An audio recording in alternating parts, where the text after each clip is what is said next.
할렐루야. 하나님의 말씀은 마태복음 13장 53절에서 58절까지 말씀 보도록 하시겠습니다. 마태복음 13장 53절에서 58절까지의 말씀 우리 같이 보도록 하겠습니다. 시작. 예수께서 이 모든 비유를 마치신 후에 그곳을 떠나사 고향으로 돌아가사 그들의 회당에서 가르치시니 그들이 놀라 이르되 이 사람의 이 지혜와 이런 능력이 어디서 났느냐? 이는 그 목수의 아들이 아니냐? 그 어머니는 마리아, 그 형제들은 야고보, 요셉, 시몬, 유다라 하지 않느냐? 그 누이들은 다 우리와 함께 있지 아니하냐? 그런즉 이 사람의 모든 것이 어디서 났느냐 하고 예수를 배척한지라. 예수께서 그들에게 말씀하시되 선지자가 자기 고향과 자기 집 외에서는 존경을 받지 않음이 없느니라 하시고 그들의 믿지 않음으로 말미암아 거기서 많은 능력을 행하지 아니하시니라. 네. 오늘은 이제 마태복음 13장 마지막까지 나누고 그리고 이제 14장으로 넘어가면 세례 요한의 죽음이 나오거든요. 그래서 세례 요한의 죽음까지 이어서 말씀을 나누도록 하겠습니다. 그렇게 이제 13장, 14장을 같이 하는 이유는 두 가지의 사건이 각각 다른 내용으로 있지만 실제로 이 두 가지의 사건은 하나로 연결이 되어 있고 이 두 가지의 사건을 통하여서 우리 가운데 한 가지의 메시지를 주고 있기 때문에 그래요. 예수님이 이제 마태복음 13장에서 네 가지 밭의 비유를 시작으로 그리고 지난주에 우리가 이제 천국의 제자된 서계관 기억나세요? 옛 것과 새 것에 대해서 마지막으로 이제 비유를 다 마치셨어요. 그리고 예수님이 이제 고향으로 돌아오십니다. 그리고 고향의 회당에 들어가셔서 말씀을 가르치시는데 사람들이 그 지혜와 그 가르침과 그 능력에 놀랐다라고 이제 이야기를 하고 있어요. 사람들이 놀랐다라고 하는 그런 표현은 예수님의 말씀이 진짜 지혜다, 예수님의 가르침이 정말이다라는 것을 인정한다라고 하는 그 뜻이 들어가 있는 것입니다. 예수님이 성경을 그 회당에서 풀어서 가르치시고 말씀을 전하시는데 사람들이 그 말씀을 들으면서 너무 놀라는 거예요. 그러면 예수님이 증거하고 있는 그 말씀을 그대로 인정하고 그대로 받아들이면 되는데 사람들이 그 말씀을 전하시는 예수님을 받아들이지 않는 거예요. 잘 들어보세요, 여러분. 지금 예수님이 전하는 그 말씀을 놀라워한단 말이에요. 그 가르침을 기이 여기고 그것을 인정하고 있는데 인정은 하고 좋은 말씀이다라고 이야기를 하는데 예수 그리스도를 받아들이지 못하고 오히려 미워하고 배척하고 있다라고 성경은 말씀하고 있는 것입니다. 그럼 왜 그럴까요, 여러분? 말씀은 참 좋아. 야, 저 사람의 가르침이 참 놀라워 라고 인정을 하는데 그 말씀을 전하는 사람에 대해서는 인정할 수가 없는 거예요. 인정하지 못하는 것을 넘어서서 미워하기 시작하고 배척까지 합니다. 그 이유가 뭐냐면 우리가 읽은 이 본문에 나와 있지만 예수 그리스도를 너무 잘하는 거예요. 55절 말씀을 보면 뭐라고 고백을 하냐면은 이는 그 목수의 아들이 아니냐 이렇게 얘기해요. 54절에 보면은 이 사람의 지혜와 능력이 어디서 났느냐라고 이야기하면서 바로 얘기하는데 그런데 이는 목수의 아들이 아니냐. 같은 본문을 기록하고 있는 마가복음으로 가면은 이 사람은 마리아의 아들 목수가 아니냐 이렇게 얘기해요. 마리아가 누구냐면 과부란 말이에요. 그리고 목수의 아들은 누구냐면은 당시 가장 비천하고 천한 직업을 가지고 있는 요셉의 그 말을 이야기하는 거예요. 가정을. 그러니까 지금 사람들이 예수님의 말씀은 인정을 하면서 예수님에 대하여서는 뭐라고 이야기하면은 그의 가정과 그의 가족을 비하하고 그의 형편을 무시하는 말을 지금 하고 있는 거예요. 과부의 아들이고 그리고 당시 가장 비천하고 천한 목수의 아들이고 그리고 더군다나 예수님은 몇 년 전까지 그 나사렛 동네에서 목수의 일을 하면서 사셨단 말입니다. 그리고 우리가 읽었지만은 이 사람들이 지금 그 예수님의 형제들과 누이들의 이름을 줄줄줄줄 이야기한단 말이에요. 그 이야기는 동네 사람들이 너무 잘 알고 있는 거예요. 그 누구 죄송해요 여러분, 뭐 개똥이네 누구 아들 뭐 이런 거 있잖아요. 거기 누구 살고 있는 그 집의 아들 내가 잘 알지. 그렇게 되는 거예요. 그러니까 이런 거죠. 야, 저 예수라는 사람 저기 윗동네 마리아의 아들 과부 아니야? 그 아버지 그 요셉인데 일찍 죽었잖아. 그래서 홀어머니 밑에서 그렇게 컸고 몇 년 전까지만 해도 우리 동네에서 목수일을 하면서 가난하게 근근히 살아갔는데, 그리고 그 예수의 형제들과 누이들은 지금 이 동네에서 같이 살아가고 있는데, 그런데 어떻게 저 예수라는 사람이 저런 말씀을 전할 수가 있지? 내가 어릴 적부터 예수를 보았는데 저 예수는 그런 말씀을 전할 수 있는 위인이 아닌데 어떻게 저런 말씀을 전할 수가 있지? 라고 하면서 예수 그리스도의 집안과 배경과 출신을 보면서 예수 그리스도를 인정하지 않는 거예요. 이게 고향 사람들의 눈에 비친 예수님의 모습이었어요.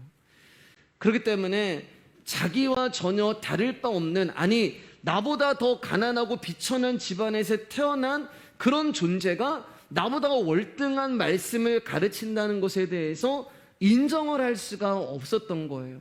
어쩌면 성경에 나와 있지 않지만 이 사람들은 어디서 뺏겨왔나 보다, 어디서 남이 그냥 말씀 전하는 것 좀 가르친 거 그거 듣고 와서 지금 가르치는가 보다라고 몰아갈 수도 있었을 거예요. 그런데 그들이 이렇게 생각하는 이유가 뭐라고요? 잘 알고 있기 때문에 그래요. 너무 잘 알고 있기 때문에. 그 친구 내가 옛날부터 봤어. 그 친구 내가 과거 다 알아. 그 친구 내가 어떤 짓하고 무엇하고 어떻게 사는지 내가 다 알아. 그러니까 예수 그리스도를 인정할 수가 없는 거예요. 그가 가르치고 전하는 말씀이 놀라워도 그가 하나님의 아들이라고 믿을 수가 없었고 믿고 싶지도 않았고 인정할 수도 없었어요. 근데 여러분, 사람들의 이런 불신앙이 어디서 온다고? 지금 강팍한 거잖아요. 되게 그냥 받아들이면 되고 그냥 인정하면 되는데, 그 말씀을 그냥 아멘으로 받아들이면 되는데 그 예수를 보니까 아니란 말이에요. 그러니까 강팍한 마음이 생기는데 알고 있다는 것에서 오는 거예요. 알고 있다는 것에서. 여러분, 아이러니하죠. 예. 우리가 성경을 알고 있는데 거기서 불신앙이 와요. 우리가 알고 있다는 곳에서 마음이 강팍해지고, 알고 있다는 것이 때로는 우리를 무지하게 만들고, 알고 있다는 것이 때로는 하나님의 아들의 말씀을 믿지 못하게 만들어버리는 거예요. 교회에 대해서 잘 안다고 생각을 하고, 성경에 대해서 잘 안다고 생각하고, 하나님에 대해서 잘 안다고 생각하고, 예수님에 대해서 잘 안다고 생각해요. 마을 사람들만큼 예수님에 대해서, 그 가족에 대해서 정확하게 알고 있는 사람들이 없었습니다. 누구의 아들이고, 부모는 누구고, 형제는 누구고, 누이는 누구고, 그의 집안의 배경은 이렇고, 그의 집안의 사정은 이렇고. 그런데 그렇게 잘 알고 있다는 내용 때문에, 그 사실 때문에, 그 지식 때문에, 그 알고 있다는 익숙함 때문에 무슨 일이 일어나는 거예요? 내 눈앞에 하나님의 아들 예수 그리스도가 계신데 그분을 볼지 못하는 거예요. 내 눈앞에 하나님의 아들 예수 그리스도가 있는데 그분을 보지도 못하고 믿지도 못하고 인정하지도 못하는 거예요. 예수님의 고향 사람들이 지혜의 말씀을 듣고 예수님의 말씀을 들으면서도 놀랐지만, 그들이 그 말씀을 그대로 받아들이지 못하는 것은 예수님의 외적 조건을 보면서 의심했기 때문에 그랬습니다. 의심을 하는 거예요. 이것이 지혜의 말씀에 놀라면서도 놀란 마음 그대로 예수님을 믿지 못하는 우리의 한계를 보여주는 건데, 여러분, 이것을 세 글자로 뭐라고 하는지 아세요? 자존심이라고 하는 거예요. 자존심. 내 자존심이 예수라는 하찮은 집안의 보잘것없는 청년을 그리스도로 인정하기 싫은 거예요. 그리스도까지 가지도 않아요. 말씀을 가르치는 선생으로도 인정하기 싫은 거예요. 그러니까 우리가 항상 이러한 한계를 드러내면서 살아가는 거예요. 복음을 듣고 깨닫고 무엇이 옳은가를 알았다고 해도 그 알매 따라서 행동하지 못하는 한계를 가진 존재라는 거예요. 나라는 존재의 한계, 자존심에 갇혀 버리니까 나라는 존재를 초월할 수가 없는 거예요. 그것을 뛰어넘을 수가 없는 것입니다. 사람은요, 자기의 존재성을 뛰어넘지 못해 거의 갇혀버린단 말이에요. 그래서 아무리 옳은 진리의 말씀이라도 그 말씀이 나에게 위해가 되고 그 말씀이 때로는 나에게 손해가 될 것 같으면 그 말씀을 내 안으로 숨겨버려요. 참 신기하죠. 그 말씀이 옳은 걸 알아요. 그 말씀이 진리인 걸 알면서도 불구하고 그 말씀이 나에게 피해가 되고 손해가 될 것 같으면 그 말씀을 내 안에다 숨겨버리고 대신에 규정과 원칙이라는 비판과 판단의 잣대를 들고 나오는 거예요. 알아요. 그 말씀이 맞는 것도 인정을 해요. 그런데 나를 부정하지 못하는 거예요.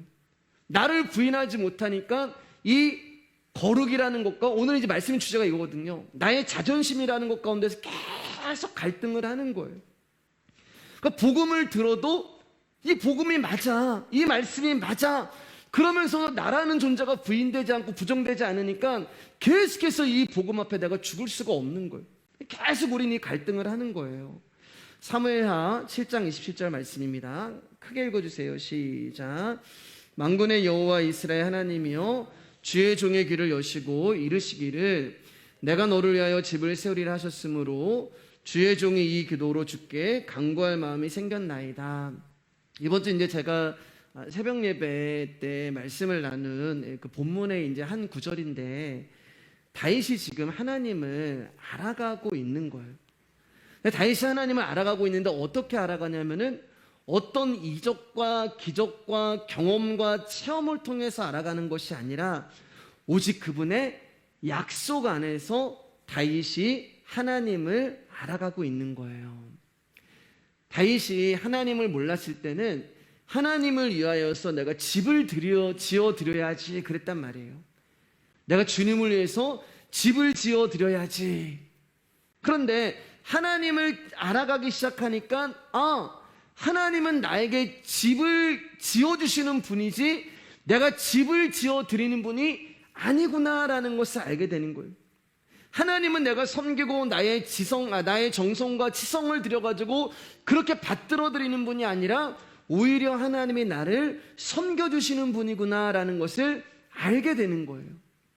그 전까지는 내가 하나님을 섬겨야 된다고 생각했고 그 전까지 내가 하나님에서 무언가를 해야 된다고 생각했는데 다윗이 그러한 하나님이 아니라 오히려 나를 위해서 섬겨주시고 나를 위해서 집을 지으시는 하나님, 그리고 나의 자녀들에게 대해서 약속하시는 하나님을 알아가는 거예요. 어떻게 알아가요? 여기 보면 뭐라고 얘기하고 있어요? 주의 종의 귀를 여시고 이르시기를. 다윗이 어떻게 하나님을 알아가고 있냐면 말씀을 통해서 알아가고 있는 거예요. 그분의 약속을 통해서. 즉 자신에게 말씀하시는 하나님이 어떤 분인가를 통해 알게 되니까 어떤 일이 생기냐면은 주의 종이 기도로 주께 간구할 마음이 생겼나이다. 여러분 이거 굉장히 중요해요. 제가 빨간색으로 써놨는데 주의 종의 귀를 여시고 이르시기를, 말씀이 들린단 말이에요. 말씀이 우리의 심령 안으로 들어오니까 어떤 일이 생기냐면은 기도할 마음이 생기는 거예요. 기도할 마음. 그러면 기도라는 것은 무엇이냐? 하나님이 누구인가를 알게 되었을 때 그분의 말씀이 내 안에 임할 때 우리가 주님 앞에 기도할 마음이 생기는 거예요. 그러니까 우리가 맨날 주님 앞에 나와서 주세요, 이거 달라, 이런 기도가 아니라 그분의 말씀이 내 귀를 뚫고 내 심장 안으로 들어오니까 그분이 어떤 분인가를 알게 되니까 내 안에서 주님을 향하여 간구하는 마음이 생기는데 어떤 마음이 생기겠어요, 여러분? 멸망받아 마땅한 죄인을 향하신 하나님의 인자하심과 풍성하신 은혜, 긍휼, 그리고 이 모든 약속을 이루시기 위하여 십자가라는 자리까지 낮아지신 예수 그리스도만을 구하는 기도로 다윗의 기도가 바뀌는 거예요. 사랑하는 여러분, 우리의 기도는 하나님이 누구이신가를 알면서부터 시작하는 것입니다. 그래서 성도의 기도는 내가 하는 것이 아니에요. 나의 정성도 아니고 기도 시간을 오래 한다고 해서 좋은 것도 아니고, 감사한 것은 이제 제가 이제 여기 저녁에 늦게까지 이제 예배당에 있는데 기도하러 오시는 성도님들이 계세요. 예.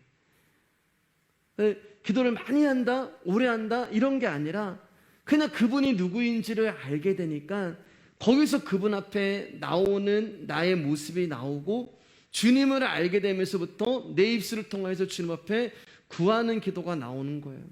그러니까 여러분, 기도를 하는 게 중요한 게 아니라 기도가 무엇인가를 아는 것이 중요해요. 항상 드리는 말씀이지만 사람이 스스로 안다고 여기지만 사실상 사람은 아무것도 모르는 존재예요. 신앙이 있다고 이야기하고 믿음이 있다고 하지만 실상은 신앙도 없고 믿음도 없는데 그렇게 스스로 생각하고 있는지도 몰라요. 기도도 마찬가지예요. 우리는 기도를 안다고 생각하고 있지만 진짜 하나님이 원하시고 기뻐하시는 기도를 드리는 사람은 많지 않습니다. 바리새인이 하나님 앞에 나올 때요, 스스로 의인이라고 자청하죠.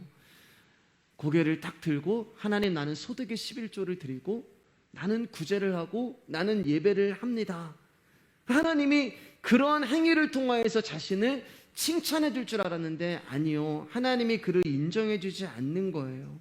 그러나 세리는 하나님의 얼굴을 보지도 못하고 고개를 숙인 채 스스로 죄인으로 나와요. 주님 앞에 드릴 것도 없고 주님 앞에 한 것도 없기 때문에 고백할 것도 없어요.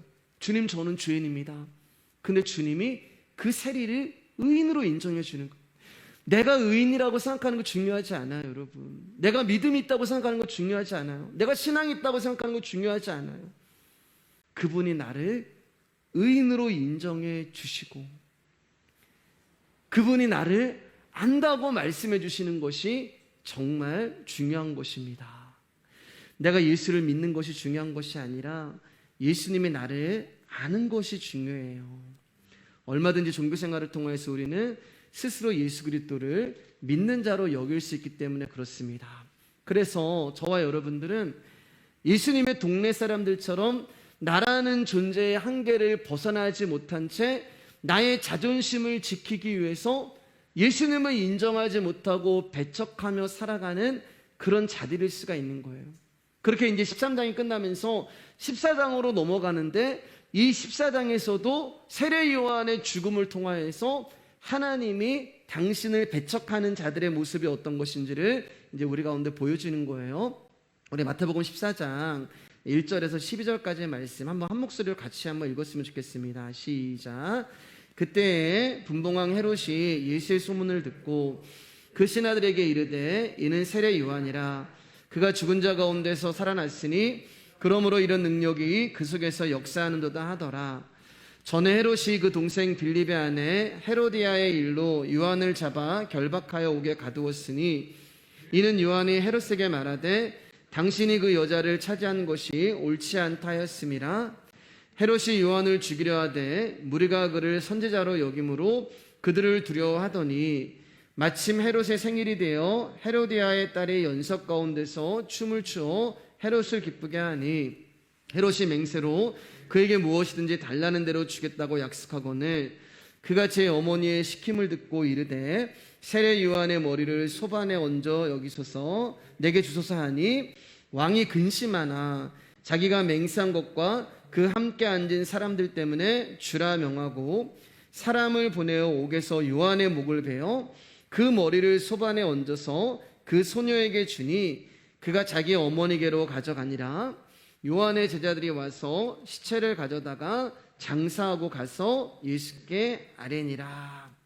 자, 이제 13장이 고향 사람들이 예수님을 배척하는 그 모습으로 끝난단 말이에요. 그리고 14장으로 딱 넘어오면서 갑자기 세례 요한의 죽음이 등장을 해요. 그러니까 이 말은 세례 요한의 순교를 말하는 것이 아니라 세례 요한이 무엇 때문에 죽었는가를 지금 성경이 다시금 끄집어내고 있는 거예요.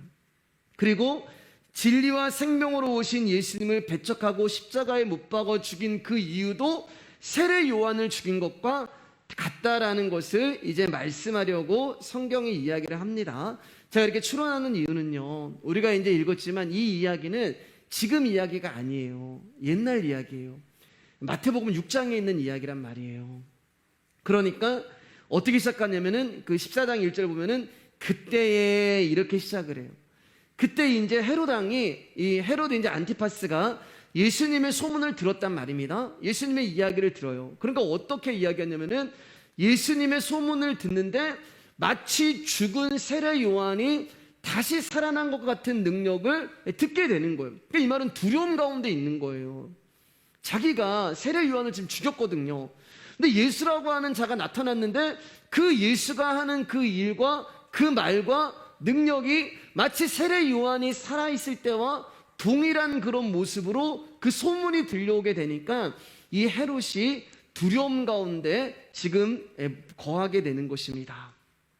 자, 구약의 마지막 선지자 세례 요한은 두려울 것이 없어요. 지금 이야기는 과거에 죽었던 세례 요한이 죽었던 그 사건을 다시 가지고 와서 지금 말씀하고 있는 거예요. 그렇게 들어주셔야 돼요.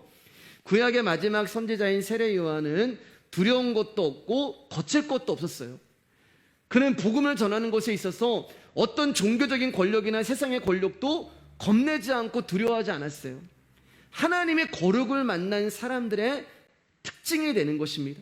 가는 곳마다 회개를 외쳤고 가는 곳마다 거룩하신 그분이 이 땅에 오셨다고 예수 그리스도를 증거합니다. 그러던 중에 헤롯이 그의 동생의 아내를 빼앗아 자기의 부인을 삼는 일이 발생을 하게 되고 세례 요한은 그러한 행동을 한 헤롯 안티파스를 향하여서 거침없이 책망을 합니다. 여러분 헤롯 가문을 잠깐 이제 보면은 굉장히 이제 죄송해요. 콩가루 집안이에요. 콩가루 집안. 이상하리만큼 이 헤롯 가문은 근친상간의 열심을 내는 타락한 가문이었어요. 짧게 말씀을 드리면 이제 헤롯 대왕이 있습니다. 헤롯 왕이 있어요. 근데 이 왕이 누구냐면은 예수님이 이 땅에 오셨을 때 그 2살 미만의 아이들을 다 학살했던 그 왕이 이제 헤롯 왕이고 이 헤롯 왕 밑으로 3명의 아들이 있었단 말이에요. 첫째가 있었고 둘째가 있었고 셋째가 있었는데 여기 나오는 이 헤롯은 둘째가 되는 거예요. 둘째. 그러니까 이제 헤롯 왕이 그 아버지가 죽고 나자 로마에서는 헤롯 왕이 이제 정치를 잘했단 말이에요. 그래서 그 왕을 기념해서 그 세 아들들에게 이제 유대 나라를 지역으로 나눠가지고 3군데로 이제 다스리게 해요. 그러니까 왕이 아니라 영주가 되는 거예요. 분봉왕이 되는 거예요. 첫째 분봉왕이 있고 형이 있었겠죠. 그리고 헤롯 안티파스가 있고 그리고 자기의 동생이 있었단 말입니다. 근데 재밌는 것은 다 이복 동생이란 말이에요. 이복 형이고 이복 동생이에요. 그러면 이 헤롯 안티파스의 아내가 되는 헤로디아는 누구냐? 자기의 이복 형인 첫째 형의 딸이에요. 딸. 그런데 이 딸이 누구랑 결혼했냐면은 자기의 이복 동생인 헤롯 빌립과 결혼을 하는 거예요. 그런데 이제 뭐 성경에 나와 있지 않지만 어느 날 그 집에 갔는데 헤로디아가 이뻤나 보죠. 그러니까 헤롯 안티파스가 정치적인 힘이 굉장히 대단했거든요. 그러니까 자기의 힘을 가지고 헤로디아를 뺏어와요. 그러니까 자기의 아내로 온 헤로디아는 엄밀히 말하면 자기의 조카가 되고 그리고 자기 동생의 제수씨가 되는 거예요. 헤로디아를 어쨌든 그렇게 이제 아내로 데리고 옵니다. 그러니까 세례 요한이 그것을 보면서 화가 나는 거예요. 그 헤로디아 역시 헤롯 안티파스가 정치적으로 힘이 있으니까 그 선택을 해서 헤롯 안티파스 가운데 시집을 오게 됩니다. 자, 그런데 이제 세례 요한이 이 사건을 두고 헤롯을 계속 질책하는 거예요. 당신이 그 여자를 차지한 것은 옳지 않다. 그것은 잘못된 것이다. 그렇게 하면 안 된다. 한 번이 아니라 계속해서 헤롯을 질책하고 책망하고 지적하고 고발을 하는 거예요. 왜 그럴까요, 여러분? 그게 율법에 하는 일이기 때문에 그래요. 율법. 세례 요한은 율법이란 말이에요. 마지막 율법. 율법에 하는 일은 우리의 죄를 지적하고 질책하고 고발하는 거예요. 레위기 말씀 보겠습니다. 시작. 너는 내 형제의 아내의 하체를 범하지 말라. 이는 내 형제의 하체니라. 율법 가운데 이렇게 돼 있는 거예요. 그러니까 세례 요한의 율법 자체이기 때문에 율법은 계속해서 이것을 지적을 해야 되는 거예요. 이거 이제 잠시 후에 결론으로 말씀을 드릴게요. 자, 여러분이 헤롯이라면 어떻겠어요?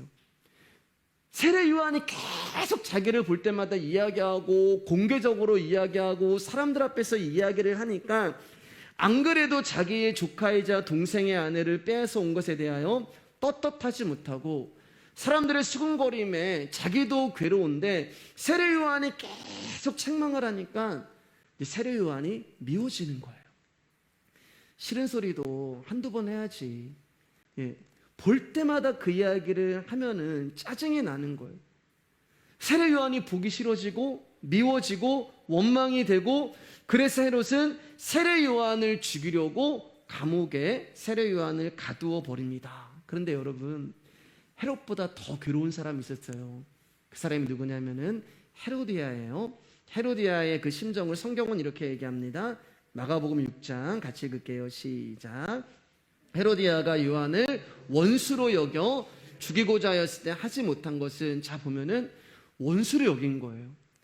헤로디아가 더 마음에 칼날을 갈고 있었던 거예요. 그래서 빨리 헤롯을 막 푸시해가지고 죽여라, 빨리 저 인간을 죽여라. 근데 죽이지 못한 것은 이렇게 나와요. 20절 말씀입니다. 시작.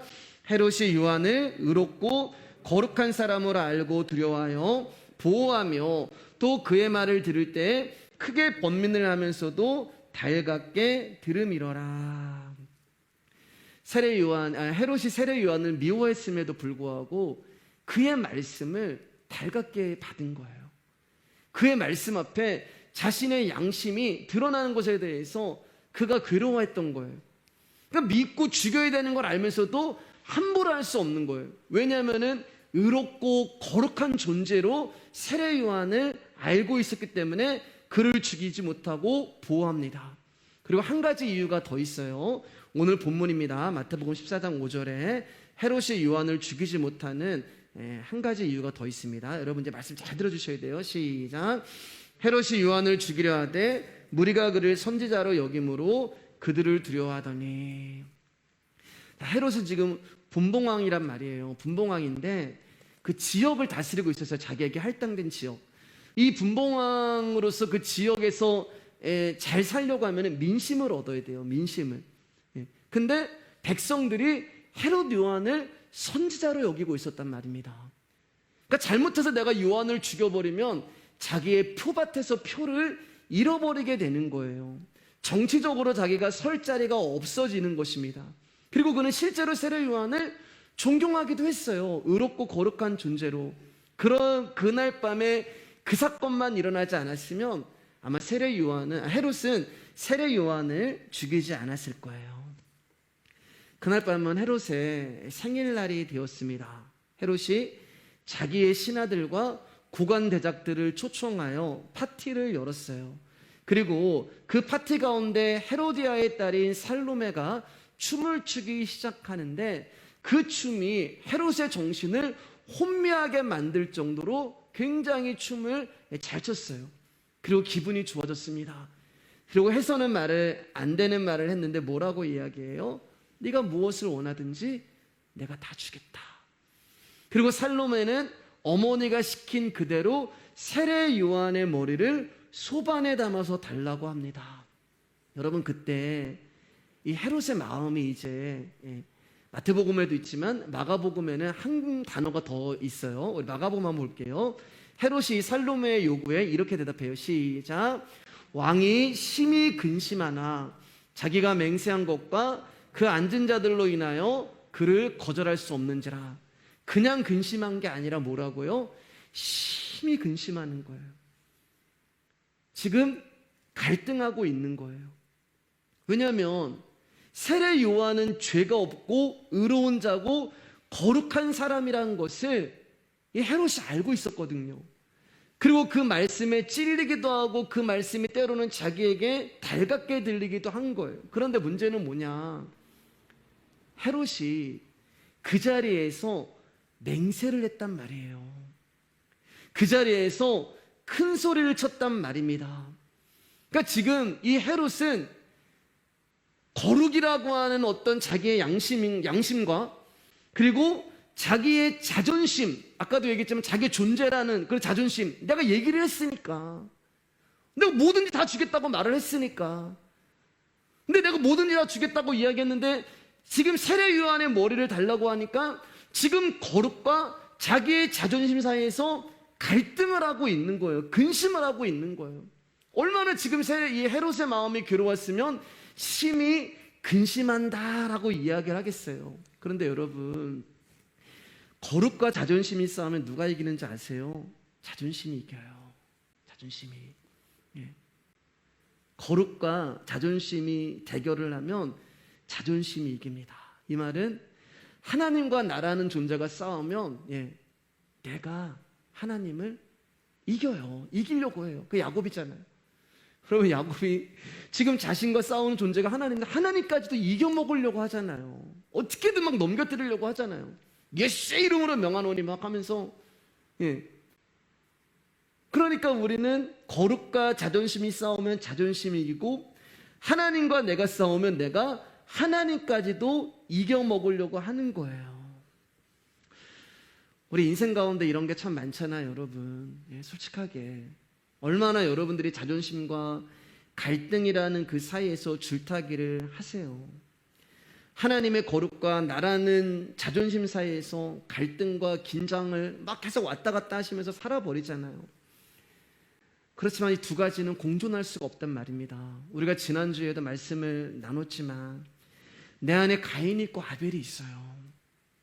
내 안에 이삭이 있고 이스마엘이 있고, 내 안에 아브라함이 있고 아브라함이 있고 사레가 있고 사라가 있고 야곱이 있고 이스라엘이 있어요. 겉사람이 살면 속사람이 죽는 것이고, 속사람이 살면 겉사람이 죽는 거예요. 이스라엘이 살면 야곱이 죽는 것이고, 야곱이 살면 이스라엘이 죽는 거예요. 즉 내가 어디에다가 먹이를 많이 주냐에 따라서 내 안에 이삭이 약속의 자손인 이삭이 살아날 수도 있고, 종의 자녀인 이스마엘이 살아날 수가 있어요. 종의 자녀. 그래서 창세기 이제 9장을 보면은 그 노아가 그 함을 향하여서 가나안의 종이 될 거라고 얘기하잖아요. 종의 자녀가 되는 거예요. 우리가 어디에다가 먹이를 더 많이 주냐에 따라서 약속이 살아나느냐 아니면 나라는 존재가 살아나느냐가 되는 것입니다. 그런데 사람들은 하나님의 거룩을 선택하지 않아요. 왜냐하면 아프거든요. 환도뼈가 부러져야 된단 말이에요. 그리고 수치스러워요. 겉옷이 벗겨지고 나의 하체가 드러나야 돼요. 아까도 말씀드렸지만 인정할 수가 없는 거예요. 그래서 예수님의 말씀이 너무 놀라운데 그걸 인정할 수가 없는 거예요. 왜냐하면 인정을 해버리면 나라는 존재가 없어지는 거거든요. 그러니까 자기 부인이 그만큼 힘든 거예요, 여러분. 우리 신앙에서 그 싸움 계속해 나가는 건데 자기를 부정한다는 게 진짜 힘든 거예요. 입술로는 나를 부인한다고, 기도로 나를 부정한다고 하지만 지난주 말씀 나눈 것처럼 돌 위에 돌 하나 남지 않는 그 아픔과 과정을 견딜 수 있는 사람이 얼마나 있겠어요, 여러분. 여러분, 세례 요한을 죽인 사람이 누구일까요? 헤롯일까요? 아니면 헤로디아일까요? 헤롯은 죽이고 싶지 않았는데 헤로디아가 딸에게 시킨 거기 때문에 죽인 거라면 헤로디아가 죽인 건가요? 아니면 자기가 딸의 요구를 들어주지 않으면 안 되기 때문에 지시를 했기 때문에 헤롯이 죽인 걸까요? 성경은 누가 죽였는지 말하지 않아요. 왜 그럴까요, 여러분? 저와 여러분이 죽였기 때문에 그래요. 남의 일이 아니란 말입니다. 헤롯의 일이고 헤로디아의 일이라고 얘기하면 나는 상관이 없는 거예요. 사람은요, 자신과 상관이 없게 되면은 굉장히 이성적이 돼요.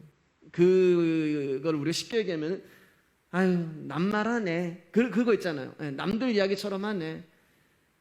당해봐야지 알지. 이제 그런 게 되잖아요.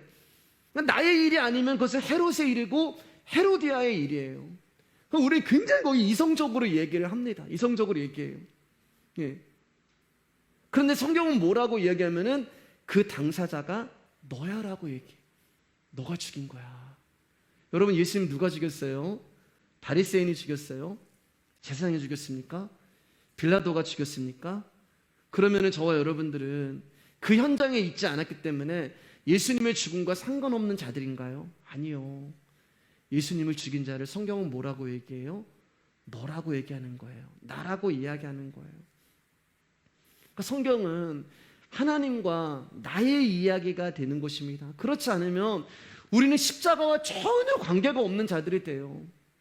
그러면 십자가와 관계가 없는 자들은 그냥 삼자의 입장이 돼가지고 쉽게 이야기할 수 있는 것이고, 거기에 대해서 비판할 수 있는 것이고, 나 같으면 이렇게 안 했는데 이렇게 하는 게 옳은 거야 라고 얼마든지 이야기할 수가 있는 거예요. 자, 보세요 여러분. 헤롯은요, 자신의 죄를 지적하는 요한을 죽이려고 했지만 세례 요한을 선지자로 여겼고, 그를 의롭게 생각하고 그를 거룩하게 여겼고, 그가 전하는 말씀을 달게도 들었어요.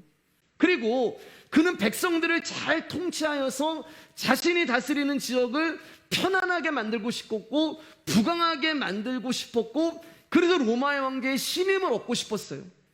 그렇기 때문에 그는 세례 요한을 절대로 죽이면 안 되는 거예요. 헤롯에게 두려운 것은 백성들의 원성을 사는 것입니다. 그래서 백성들이 선지자로 여기는 요한을 죽이지 못한 거예요. 그리고 그 요한의 말을 너무나 귀하게 이 헤롯이 받아들이고 있었던 거예요. 그런데 여러분, 이것을 이겨버리는 힘이 나타나네요. 백성들에 대한 두려움을 이기는 힘이 나타나요. 세례 요한의 말을 귀하게 여겨버리는, 그것을 하찮게 여겨버리는 힘이 나타나는데, 그게 뭐냐? 자존심이라고요. 그게요, 자기의 자존심. 자기가 내뱉었어요. 야, 네가 원하는 거 내가 뭐든지 다 해줄게. 자기의 신하들 앞에서 지금 자기 딱 이 자리에 앉아가지고 네가 원하는 거 내가 다 해줄게, 말만 해. 요한의 머리를 주세요. 자기 신하들이 다 쳐다보는 거예요. 거기서 자기가 한 말을 번복하는 게 쉬운 게 아니에요. 자기의 신하들 앞에서 책임감 없는 모습을 보여주는 게 좋은 게 아니에요. 그게 힘든 거예요. 근데 여러분, 우리가 인생을 살면서 어떤 사건들을 많이 대하잖아요.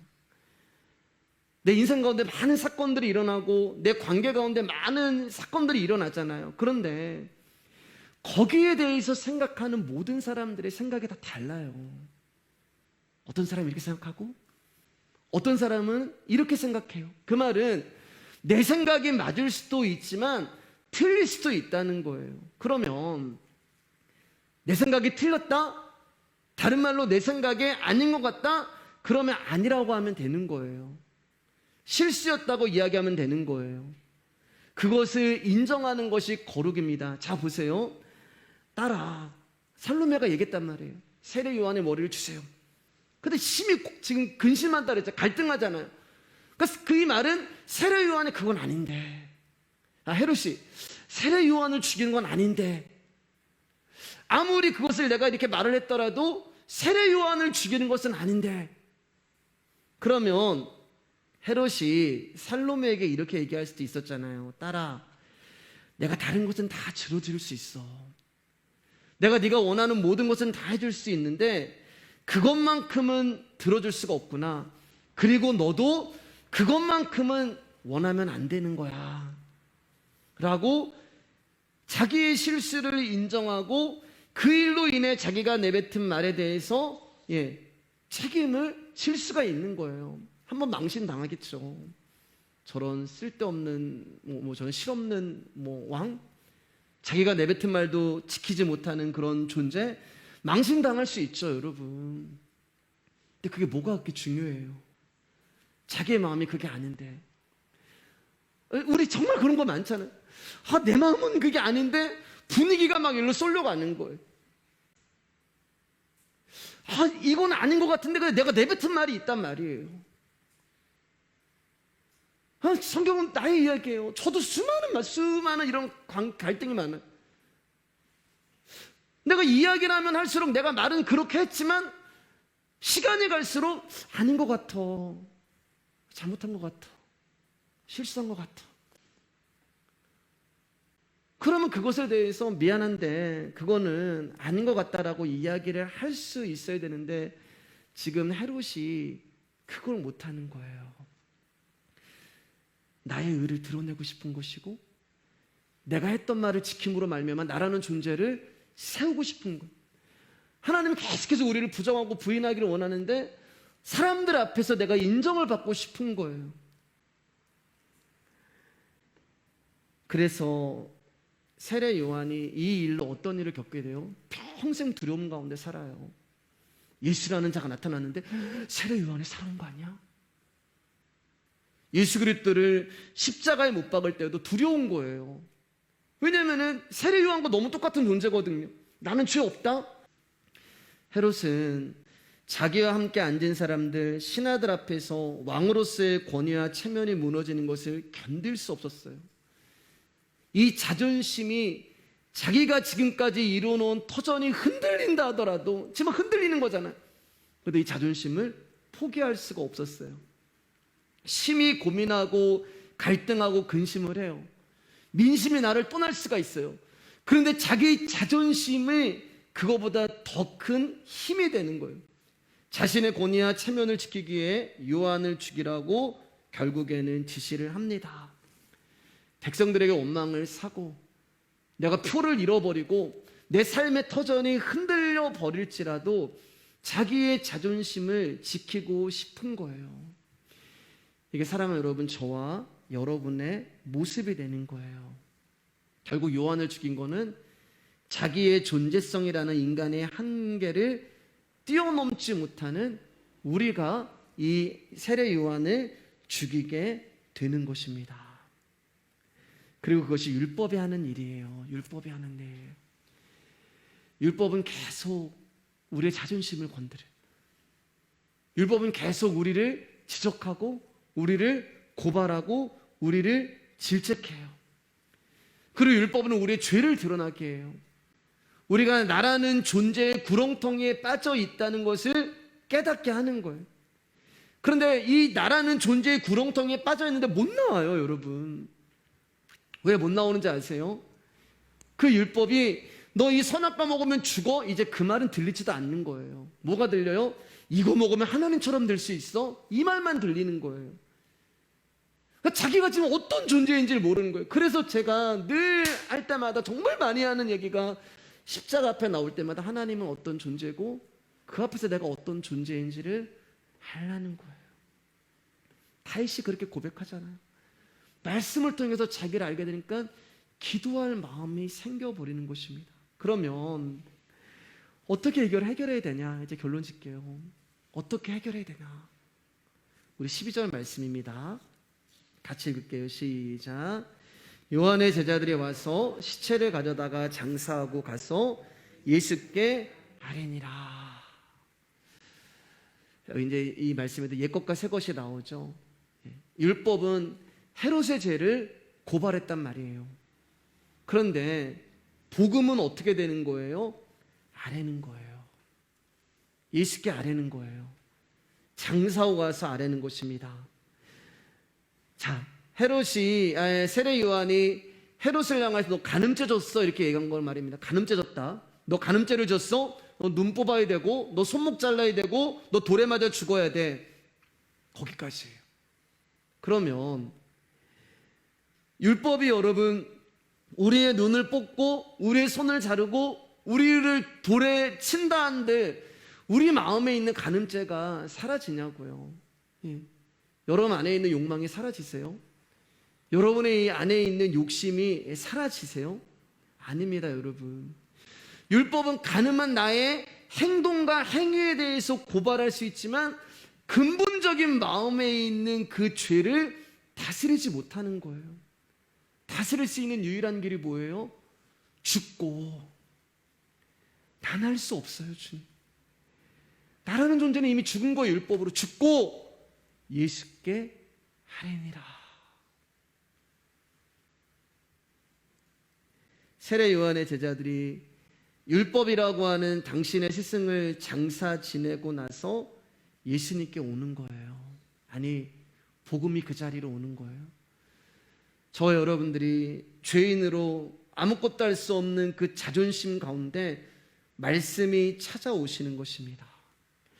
다시 한번 말씀드릴게요, 여러분. 우리가 인생에서 일어나는 모든 문제와 일을 나의 일로 여겨버리면 나의 문제가 되는 거예요. 그러면 내가 해답을 찾아야 되고 내가 책임을 져야 되는 거예요. 근데 안 되잖아요, 여러분. 우리 인생의 문제 내 힘으로 해결되는 게 뭐가 있어요? 자존심 하나 내가 꺾지 못하는 게 우리라는 존재인데요. 우리는 못해요. 저와 여러분들은 예수 그리스도를 그 겉에서 보이는 그 모습만 통하여서 그분을 배척할 수도 있는 자들이고, 나의 자존심을 지키기 위해 다른 사람을 죽일 수도 있는 자들이고, 나라는 존재를 위해서 복음을 거부할 수 있는 자들이 바로 저와 여러분들이에요. 그래서 우리가 이 문제를 해결할 수가 없어요. 해결하면 해결할수록 피폐해지는 거예요. 해결하면 해결할수록 공허해지고, 해결하면 해결할수록 짜증이 나고 피곤해지는 것입니다. 그런데 여러분, 제가 뭐라고 말씀드렸어요? 모든 인생의 문제를 죄의 문제로 보면 이건 나의 문제가 아니야. 이건 죄의 문제야. 그럼 다른 사람을 얘기할 필요도 없는 거예요. 그냥 그걸 가지고 주님 앞에 나오면 되는 거예요. 왜냐하면 죄의 문제를 해결할 수 있는 유일하신 분은 예수 그리스도밖에 없기 때문에 그렇습니다. 그러면 그 순간부터는 나의 영역이 아닌 거예요. 예수 그리스도의 일이 되고 예수님의 문제가 되는 거예요. 그래서 가서 예수께 아뢰니라. 우리가 할 수 있는 것, 예수께 아뢰니라. 우리가 할 수 있는 것, 그분의 말씀을 듣고 그 말씀이 내 안에서 주님께 아뢰는 거예요. 주님 사랑하고 싶은데 제 안에 사랑이 없네요. 주님 용서하고 싶은데 제 안에 용서가 없네요. 주님, 내가 말씀은 이렇게 전하지만 제 안에 여전히 이런 갈등이 있네요. 그렇게 주님 앞에 나라는 존재가 할 수 없는 자임을 고백하고 예수님께 아랠 때 어떤 일이 생기는 거예요? 잘려진 세례 요한의 머리에 다른 머리가 찾아오시는 것입니다. 전에 한번 나눴죠. 에베소 1장 20절 23절 말씀이에요. 이제 말씀 마치도록 하겠습니다. 시작. 또 만물을 그의 발 아래에 복종하게 하시고 그를 만물 위의 교회의 머리로 삼으셨느니라.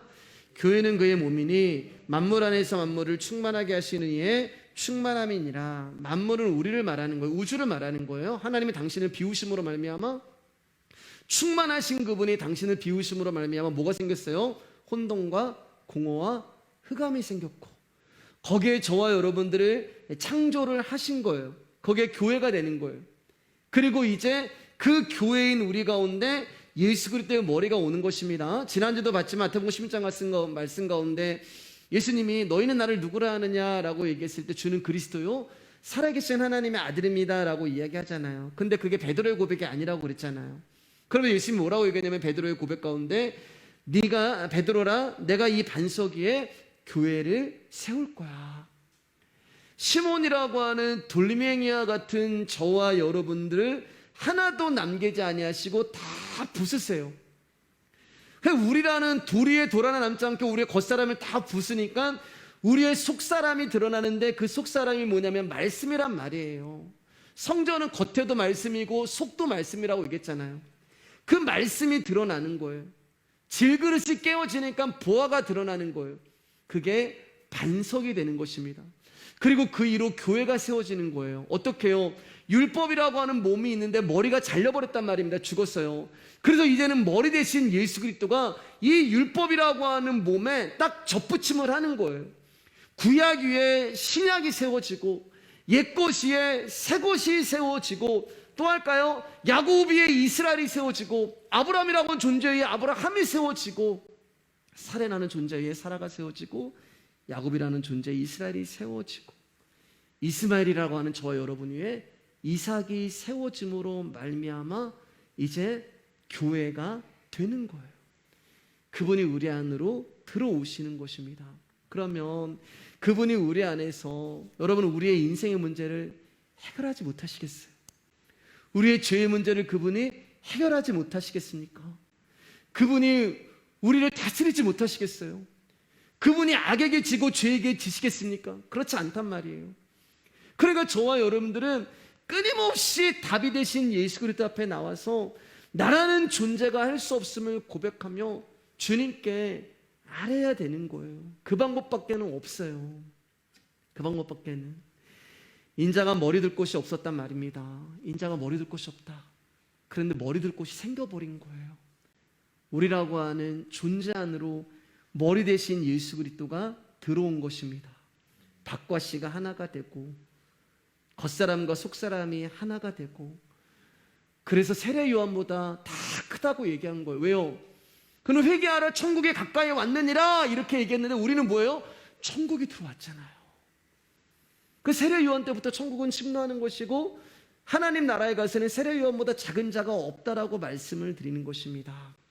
사랑하는 여러분, 하나님이 우리 가운데 복음을 주신 것은 저와 여러분들이 누구인지 어떤 사람인지를 보라고 주시는 거예요. 알아야지 그분께 기도를 하죠. 착한 일 몇 개 해놓고 인생의 보람을 느끼라고 말씀을 주시는 것이 아니라 착한 일 몇 개 해놓고 스스로 뿌듯해하고 있는 우리 가운데 찾아오셔서 너 그거 잘하는 거 아니야 라고 이야기하면서 네가 어떤 존재인 줄 아니? 라는 것을 보게 하시는 것이 말씀이 하시는 일이에요. 여러분 우리는 우리 존재를 버릴 수가 없어요. 이 나라는 존재를 산속에 들어가 산다고 해도, 자연인 된다고 해도 버리실 수 있을 것 같으세요? 아니에요. 그분이 오셔야 돼요. 그분께 아랜다는 것은 그분이 오시는 것입니다. 지옥 갈 수밖에 없는 저희가 무슨 핑계를 댈 게 있겠어요? 이런 저와 여러분들을 하나님이 당신의 아들이라 말씀하시고 딸이라 말씀하시고 약속을 주시고 일을 하시고 오늘도 우리 가운데 당신의 은혜를 부어주시는 것입니다.